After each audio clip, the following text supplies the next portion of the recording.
अहिले जुन प्रकारको रिजल्टहरू आइरहेछ यसले एउटा प्रष्ट नतिजा देखाएको छ कि नेपाली कङ्ग्रेस पहिलो ठुलो दल स्थानीय तहको निर्वाचनबाट स्थापित हुँदैछ र नेकपा एमाले दोस्रो दलको रूपमा भएको छ। यसलाई हेर्दाखेरि 2048 यता नेपाली राजनीतिमा यो दुईटा दल नै प्रमुख दलहरू हुन् भन्ने कुरा पनि अहिलेको निर्वाचनले सिद्ध गरेको छ। खास गरिकन जुन प्रकारले गठबन्धन गरेर एउटा पक्ष निर्वाचनमा आयो र अर्को पक्ष सिङ्गल या अर्को गठबन्धनको रूपमा आयो, यसले चाहिँ नेपालमा गठबन्धनको राजनीतिलाई पनि प्रवेश गराएको छ र आगामी निर्वाचनहरू पनि गठबन्धनकै आधारमा जान्छन् भन्ने एउटा सङ्केत देखिएको छ।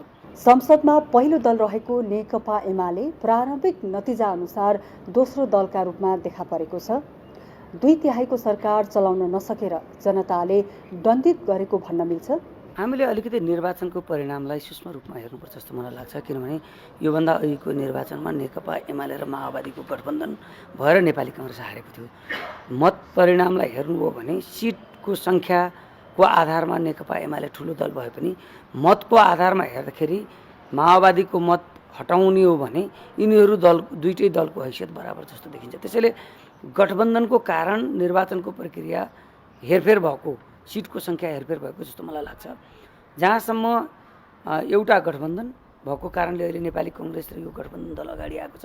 अर्को चाहिँ नेकपा एमालेलाई जनताले 5 वर्षको लागि 2/3 बहुमतको साथ विजयी गराएर पठाएका थिए। त्यो पठाउनुको पछाडि त्यसको निहित एउटा सन्देश थियो, एउटा चाहिँ देशमा स्थायित्व कायम होस् र अर्को सुशासन कायम होस् र सरकार पूर्ण रूपमा 5 वर्ष चलोस्। नेपालको आधुनिक इतिहासमा 2007 साल यताका कुनै पनि सरकारले 5 वर्ष कार्यकाल चलाउन पाएका छैनन्। त्यो सन्दर्भमा नेकपा एमालेलाई स्थायी सरकार चलाउन जुन म्यान्डेट दिएका थिए त्यो म्यान्डेट अनुसार जान नसकेका कारण मतदाताहरूले उसलाई अलिकति कमजोर दलको रूपमा स्थापित गरेका छन्। एउटा त्यो कारण हो भने अर्को नेकपा एमाले आफै फुटेको छ, 3 टुक्रा भएको छ। माओवादी एकातिर गएको छ, समाजवादी अर्कोतिर गएको छ। त्यो कारणले पनि उसको भोटहरू खसेको छ। र नेपालको निर्वाचन ट्रेन्ड हेर्ने हो भने अपवादलाई छोडेर दलका कार्यकर्ताहरू स्थायी जस्तो बसेको जस्तो देखिन्छ। कुनै दलले राम्रो नीति कार्यक्रम ल्यायो भने त्यसलाई समर्थन गर्ने भन्दा पनि म कुन दलको, मेरो बाजे कुन दलमा थिए भन्ने आधारमा दल रोजेको जस्तो देखिन्छ। र यो निर्वाचनसम्म पनि अपवादलाई छोड्ने हो भने अपवादलाई छोड्ने हो भने त्यही ट्रेन्डमा गएको जस्तो मलाई लाग्छ। स्थानीय तहको मत परिणाम अनुसार नेपाली काङ्ग्रेस पहिलो दल हुने देखिन्छ। 2074 सालमा गिरेको नेपाली काङ्ग्रेसको साथ फर्किएको हो। नेपाली कङ्ग्रेसलाई जनताले फेरि पहिलो दलको रूपमा स्थापित गरेका छ र अब नेपाली कङ्ग्रेसका सामु आफ्नो नीति कार्यक्रम घोषणा जुन छ त्यसलाई कार्यान्वयन गरेर जनताको मन जित्ने जुन एउटा चुनौती छ या दायित्व छ त्यो दायित्व पुरा गर्नुपर्ने हुन्छ। विगतमा विभिन्न कारणले नेपाली कङ्ग्रेस दोस्रो दलको रूपमा गयो र अहिले उसले त्यसलाई पुनर्परिभाषित गर्न उसका कमी कमजोरीलाई सच्याउनु पर्ने जस्तो देख्छु मैले। र नीति जस्तो अघिल्लो चुनावमा जुन प्रकारले आश्वासनहरू बाँडिएका थिए दलका घोषणापत्रमा, म एउटा उदाहरण दिउँ तपाईँलाई, नेपालको इतिहासमा 100 वर्ष पुग्दा हामीले 2000 मेगावाट बिजुली उत्पादन गरेका छैनौँ। तर दलहरूको घोषणापत्रमा 5 वर्षभित्र 15,000 मेगावाट बिजुली उत्पादन गर्ने भनिएको थियो। मोनोरेल, रेल, मेट्रो अनेकौँ आश्वासनहरू बाँडिए। त्यो स्मार्ट सिटी नभन्ने त कुनै नगरपालिका, कुनै पार्टी नै थिएन, कुनै स्थानीय तह नै भएन। त्यसले गर्दाखेरि अहिलेको चुनावमा त्यस्तो खालको आश्वासन बाँडिएको देखिएन। यसले आवधिक चुनावले दलहरूलाई आफ्नो स्पेसमा पनि पुर्याइदिन्छ, उम्मेदवारलाई पनि जनताप्रति उत्तरदायी बनाउँछ। र मलाई लाग्छ यदि अहिले दलहरूले जुन प्रकारको जनमत पाएका छन् त्यो जनमतलाई प्रयोग गरेर उनीहरूले सही रूपमा काम गरे भने अर्को चुनावमा उनीहरूको परीक्षण हुन्छ। त्यसैले यो चाहिँ एउटा परीक्षणको घडी हो जस्तो मलाई लाग्छ। प्रमुख सहरहरूमा स्वतन्त्र उम्मेदवारले भोट बढाएको देखिन्छ। यसलाई राजनीतिक दलहरूले कसरी बुझ्ने? मुख्य रूपमा स्वतन्त्र उम्मेदवार आए पनि उनीहरू बहुदलीय प्रतिस्पर्धाबाट आएका हुन्। हामीले त्यसलाई पहिला त्यहाँ लिनुपर्छ।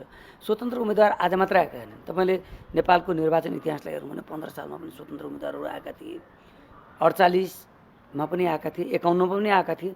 तर ट्रेन्ड कस्तो देखिन्छ भन्दा जुन बेलामा दलहरूले जनता समक्ष गरेको कमिटमेन्ट अनुसार काम गर्दैनन्, जनतामा एक प्रकारको वितृष्णा हुन्छ, त्यो बेलामा स्वतन्त्रहरू बढी आएको देखिन्छ। जस्तो 51 सालको चुनावमा हेर्नु भने स्वतन्त्रको सङ्ख्या अत्यधिक थियो र 56मा त्यो घटेर गयो, पछि बिस्तारै घट्दै गयो, अहिले त्यो बढेको छ। यसको अर्थ के हुन्छ भन्दा दलहरूले चुनावमा टिकट कसरी वितरण गरे, आफ्नो नातेदार, आफ्नो नजिकको मान्छे, गुटको मान्छे, त्यति मात्रै होइन पैसा लिएर टिकटहरू बाँडिएका छन्, सक्षमलाई पाखा लगाएको छ। त्यसको एउटा एक प्रकारको त्यसमाथिको असहमति जनताको एउटा छ भने अर्को चाहिँ सही मान्छेहरूले टिकट पाएका छैनन्। दलहरूको गतिविधि, उनीहरूको क्रियाकलाप, कार्यशैलीप्रति जनताको एउटा असहमति त्यसमा झल्किन्छ। जस्तो काठमाडौँ, तपाईँको जनकपुर या वीरगञ्ज, कैलालीमा अहिले जुन प्रकारले स्वतन्त्रहरू आइरहेछन् त्यो चाहिँ उनीहरूमाथि जनताले, दलहरूले राम्रोसँग काम गर्न सकेनन्। त्यस कारणले दलहरूलाई क्रस चेक गर्ने काम पनि यो जनमतले गरेको छ। त्यसैले यो स्वाभाविक प्रक्रिया हो। दलहरूलाई सच्याउने एउटा मौका जनताले दिएको, यसलाई सही रूपमा लिएर दलहरूले आफ्ना कमजोरीहरू हटाउनुपर्छ जस्तो मलाई लाग्छ। यो भित्रको जनमतको कोर सन्देश नै दलहरूलाई रेस्पोन्सिबल बनाउने जस्तो मलाई लाग्छ। मूल रूपमा राजनीतिक दलहरूसँग मतदाता रहे पनि सहरी क्षेत्रमा वितृष्णा वा विद्रोह किन देखिएको होला? अरे त्यसरी यसलाई लिनुहुन्छ जस्तो लाग्दैन मलाई। यो प्रजातन्त्रको एउटा राम्रो नमुना हो। तपाईँले सहरी क्षेत्रमा मात्रै छैन, जुम्लामा दलितहरूले स्वतन्त्र उठाएर पुरै प्यानल जितेको पनि छ। त्यसैले यसलाई एउटै क्याटेगोरीमा हेर्नु हुँदैन। तर एउटा सत्य के हो भने दलहरूले न्यायिक रूपमा टिकट वितरण गर्न सकेनन्, उनीहरूले आफूलाई दिएको जिम्मेवारी अनुसार काम गर्न सकेनन्। अघिल्लो चुनावमा जुन घोषणापत्र उनीहरूले जनता सामु ल्याएको थियो त्यसको कार्यान्वयन भएन र त्यस कारणले गर्दा जनताले एउटा चेन्ज खोजेको छ। र अहिलेको निर्वाचन परिणामलाई हामीले हेऱ्यौँ भने युवा पुस्ताका क्यान्डिडेटहरू धेरै आएका छन् र नयाँ पुस्ताले पुरानो एकपटक काम गरिसकेको, काममा टेस्ट भएको मान्छेहरूलाई चाहिँ के अरे क्षमता देखाउन नसकेको मान्छेलाई चाहिँ पाखा लगाएको छ। तपाईँले यहीँ हेर्नुभयो भने महानगरको अन्तको हेर्नुभयो जो दोहोरिएका छन् तिनीहरू पछाडि परिरहेछन्। तर ललितपुरमा चिरीबाबु महर्जन डबल मतले अहिलेसम्म अगाडि आइराख्नु भएको छ। त्यहाँ किनभने कामको रिफ्लेक्सन देखिरहेछ। एकजना वडा अध्यक्ष 11 पटक उहाँ कार्यकाल 11औं कार्यकालका लागि स्वतन्त्र लडिराख्नु भएको छ। त्यसले पनि देखाउँछ कि स्वतन्त्रलाई जनताले जिताएको होइन कि उसको कामलाई जिताएको हो। दलहरूले राम्रोसँग काम गर्न सकेनन्, त्यस कारणले स्वतन्त्रले गर्छ कि भनेर उनीहरूले गरेको। खास गरी यसमा के देखिन्छ भन्दा सहरी क्षेत्रमा अलिकति बढी शिक्षित मतदाता छन्, मिडिया लिट्रेसी बढी छ, उनीहरूले सही रूपमा निर्णय गर्न सक्छन्। त्यो कारणले पनि त्यहाँ चाहिँ चोइसहरू बढी छ। दुर्गम ठाउँमा चाहिँ पार्टीलाई चुज गर्ने प्रक्रिया अहिले पनि छ, किनभने त्यहाँ चाहिँ अलिकति अशिक्षित पिछडिएको ठाउँ छ, आश र त्रासको कुरा छ। किनभने पार्टीमा नलागिकन कुनै अवसरै यहाँ पाइँदैन। त्यो कारणले पनि मान्छेहरू बाध्य भएर गएका छन्। यदि त्यो त्रास हट्ने हो भने अझै योभन्दा ओपन भएर जान्छ। र नेपालको निर्वाचनलाई तपाईँले हेर्नु भने हजुरबाउले कुनै पार्टीलाई भोट हालेको थियो भने नातिले पनि त्यसलाई भोट हालिरहेको छ। अब बिस्तारै त्यो चाहिँ हट्दैछ। यो चाहिँ प्रजातन्त्रको लागि एउटा उच्चतम एउटा राम्रो नमुना हो जस्तो लाग्छ मलाई। यसले प्रजातन्त्र सुदृढीकरण गर्न, दलहरूलाई जनताप्रति जिम्मेवार बनाउन, उम्मेदवारलाई आफ्नो मतदाताप्रति उत्तरदायी बनाउनु चाहिँ यसले सहयोग गर्छ जस्तो मलाई लाग्छ। यही वर्ष संसदीय निर्वाचन पनि हुनेछ। स्थानीय तहको निर्वाचनको मत परिणामले आउँदो निर्वाचनमा कस्तो मत परिणाम देखाउला? मुख्य रूपमा दलहरूले फेरि पनि कस्तो उम्मेदवार जनता सामु ल्याउँछन्, कसरी प्रस्तुत गर्छन् भन्ने कुरा चाहिँ मुख्य रूपमा रहन्छ।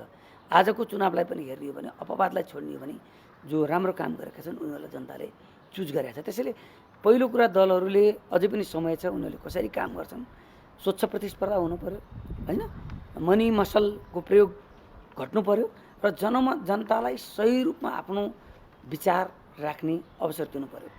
र चुनावमा जहिले पनि जनताको सार्वभौमिक अधिकार प्रयोग हुने हो। चुनाव सधैँ त तानाशाहले मात्रै जित्छ। यदि डेमोक्रेटिक सिस्टम हो भने जनतालाई चुज गर्ने दिनुपर्छ। कुनै पटक एउटा दल हार्छ, जित्छ, उसको काम हेरेर जनताले चुज गर्ने त उसको नैसर्गिक अधिकार हो, मौलिक अधिकार हो। त्यसलाई हामीले सामान्य रूपमा लिनुपर्छ जस्तो। औसत रूपमा भन्ने हो भने सत्तारूढ दलको गठबन्धन सफल भयो भन्न मिल्छ? अनि यसलाई दुईटै रूपमा हेर्नुपर्छ जस्तो लाग्छ मलाई।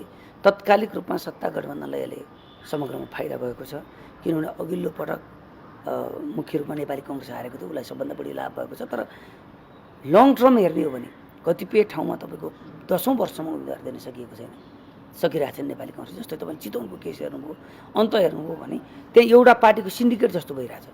त्यो कारणले गर्दाखेरि जनतालाई चोइस दिएको छैन। त्यो चाहिँ लङ टर्म नराम्रो हुन जान्छ जस्तो लाग्छ मलाई। तत्कालिक रूपमा दललाई फाइदा बेफाइदा भए पनि दलहरू इन्डिपेन्डेन्ट लड्यो भने मात्रै जनतालाई चोइस हुनसक्छ र प्रतिस्पर्धाको राजनीति हुन्छ। यदि गठबन्धन भयो भने गठबन्धनको बलमा जितिन्छ भने जस्तो सुकै उम्मेदवार उठाइदिने हुनसक्छ। त्यसैले सम्भव भयो भने इन्डिपेन्डेन्टली लड्दा राम्रो, भएन भने गठबन्धन त फेरि एउटा प्रक्रिया हो, त्यसले डेमोक्रेसीलाई लिएर जान्छ। तर लङ टर्ममा मलाई लाग्छ इन्डिपेन्डेन्ट दलहरू नै लड्दाखेरि अझै डेमोक्रेटिक एक्सर्साइज बढी भाइब्रेन्ट चाहिँ जस्तो मलाई लाग्छ। तत्कालको रूपमा यसलाई राम्रो भएको छ, किनभने राजनीति एकैपटक हुने होइन, यो चाहिँ राजनीति वर्षौँसम्म त्यसले सही रिजल्ट दिनु पऱ्यो। यदि अहिले जितेको दलले राम्रोसँग काम गर्न सक्यो, जनतालाई सर्भिस डेलिभरी दिन सक्यो, यो गठबन्धन कायम गरेर यिनीहरूले जनता कोर बिन्दु चाहिँ जनता हुनुपर्छ। राजनीतिमा कुन पार्टीले कति सिट ल्यायो जनताको लागि ठुलो विषय होइन, तर जनतालाई उनीहरूले जनताको सेवा गर्न सक्यो कि सकेन, जनतालाई सुविधा दिन सक्यो कि सकेन, जनताको अधिकार स्थापित हुन सक्यो कि सकेन, मूल प्रश्न चाहिँ त्यो हो। त्यसैले अहिले जितेका वा प्रतिपक्षमा आएको दल या सेकेन्ड भएको दलहरूको चुनौती के हो भने उनीहरूले जनतालाई सेवा दिने कुरामा उनीहरूबिच प्रतिस्पर्धा हुनुपर्छ अब, अनि मात्र दलहरू या यो गठबन्धन या अर्को दल सफल भएको मानिन्छ।